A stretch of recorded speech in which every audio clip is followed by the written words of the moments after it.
O nome do livro se chama Amores Cômicos e Vidas Reais, um livro de crônicas, né? Então é um livro que dá para ler sem se preocupar com a ordem, mas é bom ler na ordem, né? Porque se existe uma ordem, existe uma lógica para aquela ordem existir.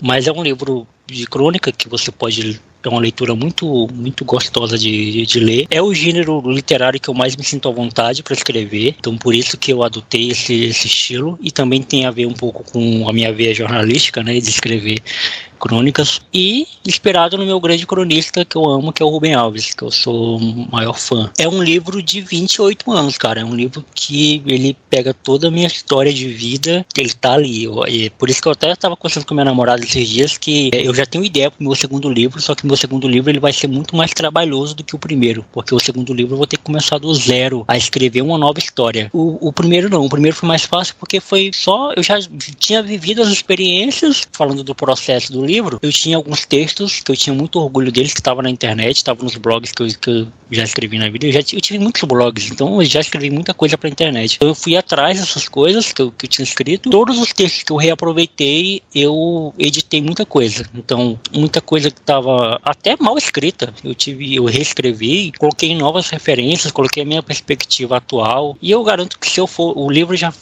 vai fazer um ano agora, né, que o livro foi publicado, se eu for ler esse livro agora de novo, tem muita coisa já também que eu reescreveria, né, digamos assim. Ele é um livro que fala das minhas experiências amorosas, mas não só, e aí por isso que eu coloquei o adendo, né, amores cômicos e vidas reais, porque fala também de pessoas que fizeram parte da minha vida e como essas pessoas impactaram a minha vida de alguma forma. Então, eu falo de relacionamentos, mas às vezes ele é só uma escada para falar de outros assuntos. Por exemplo, eu falo de uma ex minha lá, de uma história que a gente viveu, eu uso ela para falar de traição. Tem uma outra história que eu uso ela para falar de como o amor é político, né? Eu falo que o amor é algo político. Aí tem uma outra referência, assim, aí dá a impressão de que eu tive muitas namoradas, né? Só que às vezes, tem vários textos que é sobre a mesma pessoa, né? Tipo, tem uns 10 textos que é sobre a mesma pessoa. Enfim, então eu uso essas referências às vezes para falar de outros assuntos. Então, isso me dá uma certa liberdade. É um pano de fundo para eu falar de outras coisas. E falo também dos meus traumas, né? O último texto, na verdade, do livro se chama Traumas. Eu falo dos meus traumas com Deus, dos meus traumas com meu pai e dos meus traumas com minha ex-namorada. Um pouco do resumo